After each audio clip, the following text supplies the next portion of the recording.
जगह कौन सी है? बोले जहां तुम हो। काल करे सो आज कर, आज करे सो अब, पल में परलय होएगी बहुरी करेगो कब। फिर कब करोगे? मर जाओगे तब करोगे। मरने के बाद कोई नहीं कर पाता, क्योंकि मरने के बाद आप जिस किसी भी लोक में जाओगे, नरक में, स्वर्ग में, भगवान के यहाँ, किसी के भी यहाँ, वो सब भोग भूमियां हैं। कर्म भूमि तो केवल पृथ्वी ही है। नारद जी कहते हैं ना पद्म पुराण में, अहम तू पृथ्वी ज्ञातो ज्ञात्वा सर्वोत्तमामिति। कर्म भूमि जान करके मैं पृथ्वी में गया। तो भक्तों, जानो और मानो, पहचानो, व्यक्ति कुछ ना कुछ किए बगैर नहीं रह सकता। कुछ ना कुछ आप करते ही रहेंगे। आप सो भी रहे हैं तो वो भी कर्म ही है। भगवान ने कहा गीता जी में, नहीं कश्चित क्षणमपि जातः तिष्ठत्य कर्मकृत। व्यक्ति एक क्षण भी बिना कर्म के नहीं रह सकता। मरने से पहले पड़ा हुआ भी है वो भी कर्म है, श्वास ले रहा है तो भी कर्म है, और नहीं ले रहा वो भी कर्म है। कर्म से आप नहीं बच सकते। हर क्षण हर पल आप कर्म करते रहते हैं। तो व्यक्ति कुछ ना कुछ किए बगैर नहीं रह सकता। दूसरी बात, व्यक्ति कुछ ना कुछ जाने बगैर नहीं रह सकता। हर व्यक्ति कुछ ना कुछ तो जानता है, कुछ ना कुछ, चाहे थोड़ा सा ही। और एक व्यक्ति किसी ना किसी को माने बगैर नहीं रह सकता। बहुत से लोगों को हमने कहते सुना है, हम भगवान को नहीं मानते। अरे तुमने यही मान लिया कि हम भगवान को नहीं मानते, तो मान लिया तुमने, कम से कम इतना तो माना तुम नास्तिक हो। कुछ ना कुछ माने बगैर, किसी ना किसी को माने बगैर नहीं रह सकते। अगर आपको कुछ करना ही है तो मैं बताता हूं, हमारे शास्त्रों ने जो कहा है वही मेरी वाणी से निकलेगा। आपको कुछ करना है तो संसार की सेवा करो। गुरु की सेवा, माँ बाप की सेवा, समाज की सेवा, परिवार की सेवा, बच्चों की सेवा, दुनिया की सेवा करो। अगर आप कुछ ना कुछ जाने बगैर नहीं रह सकते तो दुनिया को मत जानो, अपने आप को जान लो। बस इतना समझ जाओ मैं कौन। और किसी ना किसी को माने बगैर नहीं रह सकते तो उसको मानो। जग की सेवा खोज अपनी, प्रीति प्रभु से कीजिए। जिंदगी का राज है यह, जान कर जी लीजिए। जिंदगी में जिंदगी का राज पाना चाहिए। जिंदगी में जिंदगी को मुस्कुराना चाहिए। और जिंदगी में जिंदगी की शर्त अगर पूरी ना हो तो जिंदगी को जिंदगी से रूठ जाना चाहिए। आपकी जिंदगी की शर्त क्या है? भगवत प्राप्ति। वो अगर नहीं हुई तो जीवन व्यर्थ है, बेकार है। इसीलिए भगवान से अपने जीवन को हमें जोड़ के रखना चाहिए। खैर, बहुत समझाया गुरु जी ने, बलि ने बाद में नहीं माने तो शाप दिया। फिर भगवान ने 2 पग में पृथ्वी नापी, अंतरिक्ष वगैरह सब लोक नाप दिए। पृथ्वी के बाद अंतरिक्ष पर स्वर्ग लोक, महर लोक, जन लोक, तप लोक, सत्य लोक, सत्य माने ब्रह्म लोक, उसका भी वेदन करके ब्रह्मांड कटाई की सीमा से जाके चरण टकराया। फिर वो बाह्य जलधारा आई, भगवत चरणारविंदों का स्पर्श करती हुई इस जलधारा को ब्रह्मा जी ने कमंडल में धारण किया है। ये गंगा जी थे। तीसरा चरण बलि के मस्तक पर रख के भगवान ने इनको गदगद किया। अगले जन्म में, अगले मनवंतर में इंद्र होने का वरदान, तब तक सुतल लोक में निवास दिया है। भक्तों, ये जो बलि वामन चरित्र बड़ा अद्भुत है। आत्मनिवेदन नाम की जो 9वीं भक्ति है, 9 प्रकार की भक्ति होती है भगवान की। 7वें स्कंद में आया है, श्रवणम कीर्तनम विष्णोः स्मरणम पाद सेवनम अर्चनम वंदनम दास्यम सख्यम आत्मनिवेदनम। इनमें से जो 9वीं भक्ति आत्मनिवेदन, इसकी ज्वलंत उदाहरण राजा बलि है। प्रेम से कहो जय श्री राधे।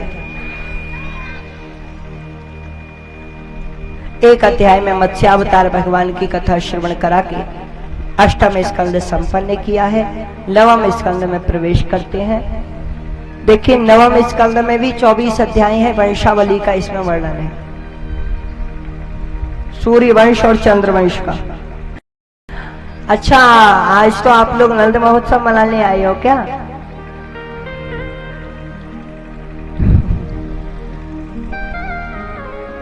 I forgot.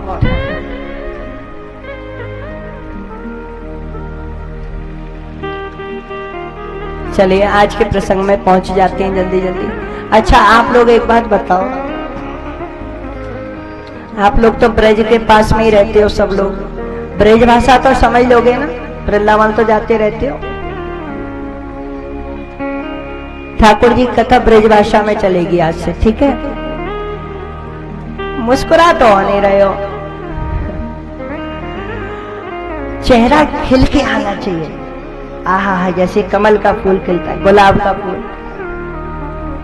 मुस्कुराओ प्यारे, मुस्कुराओ, मुस्कुराना ही जिंदगी है। मुस्कुराओगे तो मझधार से साहिल तक पहुंच जाओगे। हाँ, मझधार में जिसकी नैया फंसी हुई है उसको किनारा मिल जाएगा। साहिल माने किनारा। मुस्कुराओ। भगवान नारायण की नाभि सरोवर से कमल उत्पन्न हुआ। कमल से उत्पन्न हुए ब्रह्मा जी। ब्रह्मा जी के मन से हुए मरीचि, मरीचि के हुए कश्यप, कश्यप के हुए विवस्वान, विवस्वान माने सूर्य, और सूर्य के बेटा हुए वैवस्वत, जिनका दूसरा नाम था श्राद्धदेव। पहले तो इनकी एक बेटी हुई, बेटा चाहते थे बेटी हुई, पत्नी की इच्छा थी बेटी हो तो बेटी हो गई, फिर वो बेटा बन गया, फिर बेटी, बेटा, बेटी, बेटा, एक महीने एक महीने एक महीने, उसका क्रम बिगड़ गया। इसलिए वो तो वन में जाकर के तपस्या करी है। अब गुरुदेव की कृपा से 10 पुत्र हुए। इक्ष्वाकु, नृग, शर्याति, दिष्ट, धृष्ट, करुष, कान, नरिष्यंत्र, प्रशत्र, नभग और कवि। सबका वर्णन थोड़ा थोड़ा किया है। 8वें बेटा थे शर्याति, जिनकी बेटी सुकन्या का चरित्र सुनाया। 9वें थे नभग, नभग के हुए नाभाग, नाभाग के हुए अम्बरीश। अम्बरीश जी की कथा यद्यपि बहुत दिनों से नहीं सुनाई, पर चलिए अभी हम लोगों को नंद महोत्सव में पहुंचना है। कथा में प्रवेश कर जाएंगे तो 1 घंटा 2 घंटा लग जाएगा, और फिर आप लोगों को 7 बजे से जल्दी जल्दी पड़ेगी भागने की। खैर, अम्बरीश जी ऐसे वक्त थे, बस आप एक संकेत समझ जाइए।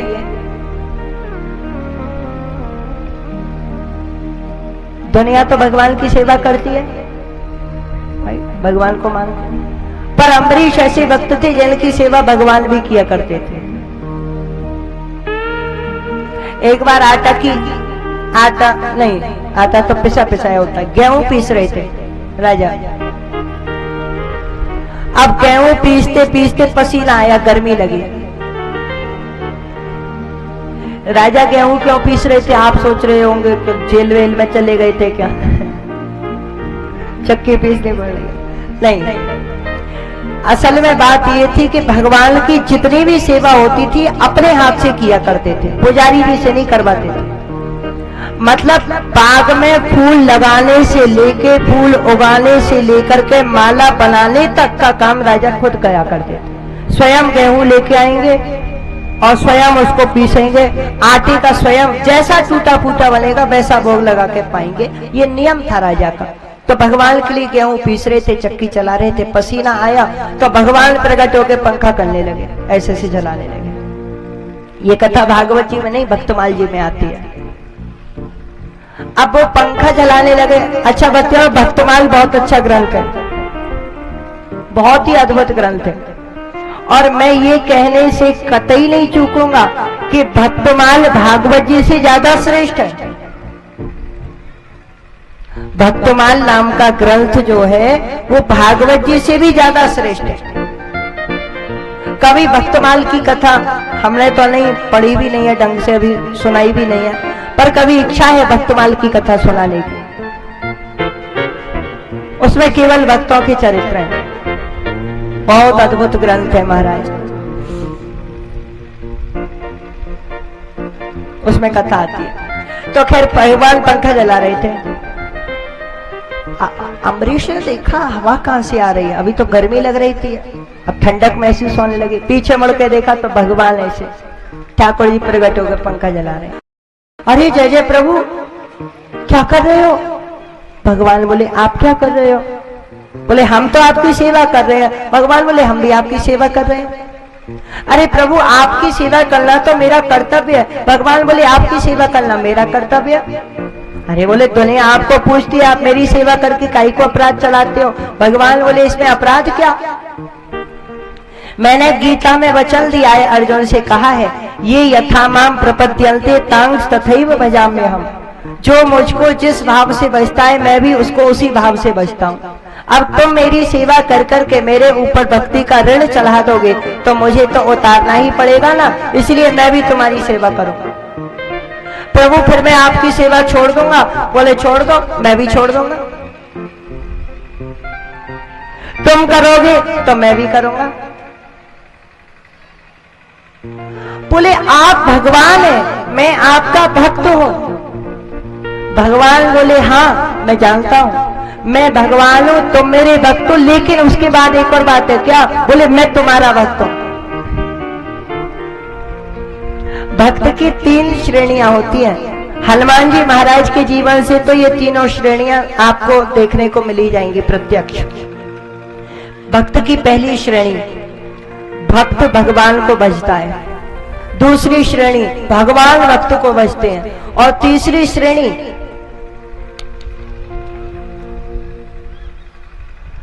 श्रेणी, वही है तद्रूपता को प्राप्त हो जाना, भजते भजते स्वयं भगवत स्वरूप हो जाना।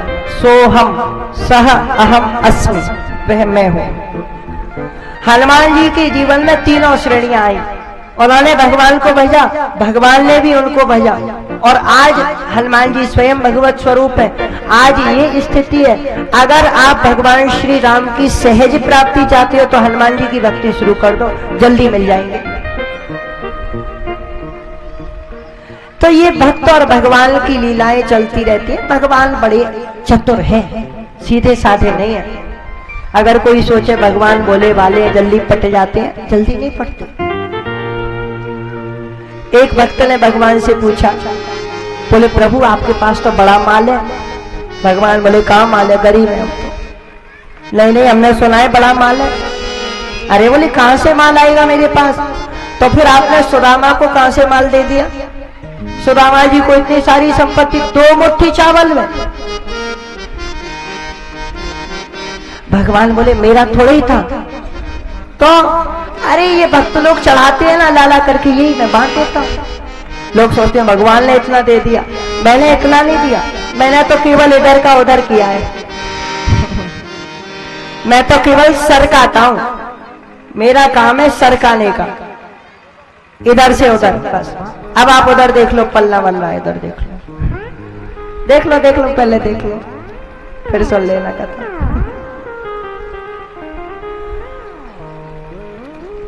आप बेचारे बड़े सीधे साधे हो, भगवान तो नहीं है सीधे, पर आप लोग मुझे सीधे ही लगते हो। भगवान इधर का उधर करते हैं। किसी ने पूछा प्रभु से एक बार, बोले गोविंद ऐसा लगता है आपकी साड़ियों की फैक्ट्री है। भगवान बोले नहीं, लगता है आपके पास बहुत सारी साड़ियां हैं। बोले नहीं भाई मेरे पास कोई फैक्ट्री नहीं है। अरे तो द्रौपदी को देने के लिए इतनी सारी साड़ियां कहां से आई? तुम्हारे पास साड़ियों का क्या मतलब? भगवान बोले वो कुछ नहीं, बचपन में गोपियों के चीड़ चुराए थे। बोले हाँ, वहीं से दे दी साड़ियां, मेरे पास कहां रखी है? मैं तो बस इधर का उधर करता हूं, लेन देन चलता रहता है। अच्छा, लेन देन भक्तों में ही चलता है। ये मस्ती भक्तों की है, रूठ जाना, मनाना, प्यार करना, गुस्सा हो जाना, ये सब भक्तों के ही खेल है, और भगवान को बड़ा आनंद आता है। तो अम्बरीश जैसे भक्तों की कथा श्रवण करा करके 10वें पुत्र थे इक्ष्वाकु। इनके वंश में बड़े बड़े मानधाता त्रिशंकु, हरिश्चंद्र, सगर, भगीरथ, जिन्होंने गंगा जी को अवतरण किया, खट्वांग, और उनके वंश में आगे चल के भगवान श्री राम हुए चतुर्व्यूह रूप से। राम, भरत, लक्ष्मण और शत्रुघ्न। उधर हनुमान जी का भी जन्म हुआ था। आप लोग एक बार जोर से जयकारा लगाएंगे। बोलिए संपूर्ण श्री राम दरबार की। बोले खट्वांगा बाहुश्च रघुस्तस्मात्रथो श्रवा अजस्तु महाराज तस्मात् दशरथो भवत्। श्री राम जय राम जय जय राम, श्री राम जय राम जय जय राम, श्री राम जय राम जय जय राम, श्री राम जय राम जय जय राम। लीला यह भगवान राम की सुंदर सुखद सुहानी है, इसको ध्यान लगा कर सुन लो अति रमणीक कहानी है, अति रमणीक कहानी, अति रमणीक कहानी। बोलो राम बोलो राम बोलो राम बोलो राम बोलो राम बोलो राम बोलो राम बोलो राम बोलो राम बोलो राम बोलो राम बोलो राम बोलो राम बोलो राम बोलो राम बोलो राम। सुंदर सुख कर लीला है यह संसार धरैया की, सब प्यारे अवधेश दुलारे सब कुल राम रमैया को। बोलो राम बोलो राम बोलो राम राम।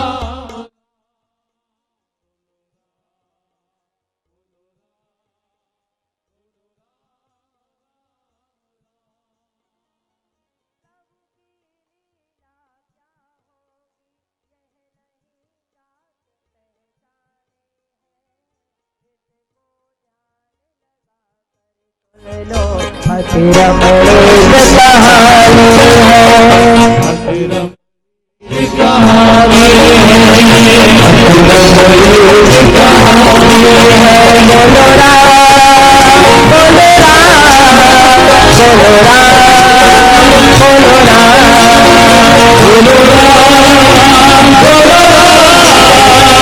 राम बोलो राम बोलो राम बोलो राम बोलो राम बोलो राम बोलो राम बोलो राम बोलो राम। मन भावनी राम की लीला भवसागर आयनी भक्ति दाता करुणा कर हरि में भाव बने। बोलो राम बोलो राम बोलो राम राम राम बोलो राम बोलो राम बोलो राम राम राम।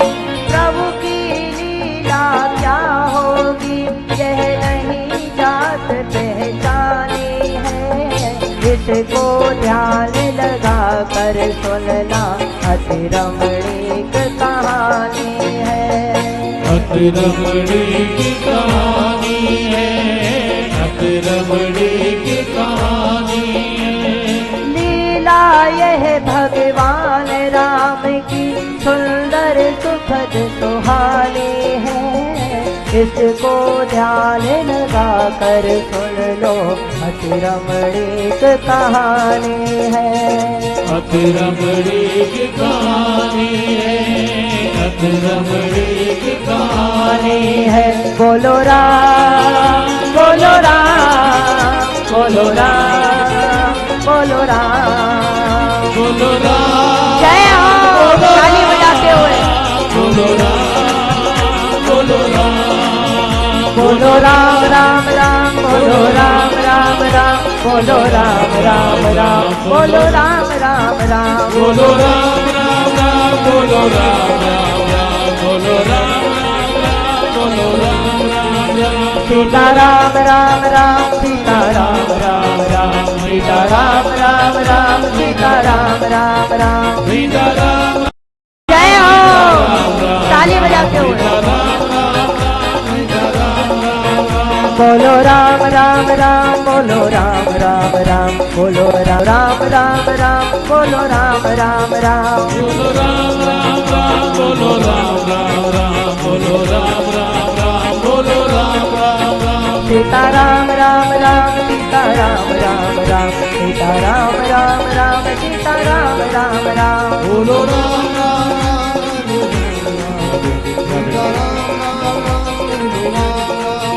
सीता राम राम राम, सीता राम राम राम, सीता राम राम राम, बोलो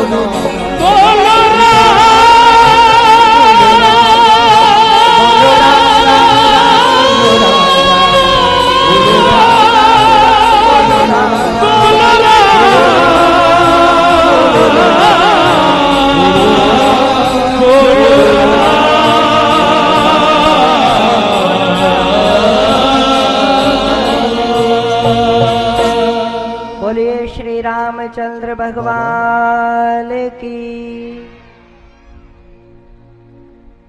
भक्तजनों, प्यारे प्रभु की लीला बड़ी अद्भुत है। कभी 9 दिन आप हमको दीजिएगा तो श्री राम कथा की चर्चा हम और आप लोग करेंगे। अभी आप प्रसंग में आगे बढ़ते हैं। प्यारे प्रभु का जन्म हुआ, उत्सव मना, नामकरण आदि संस्कार हुए, उसके बाद बाल लीला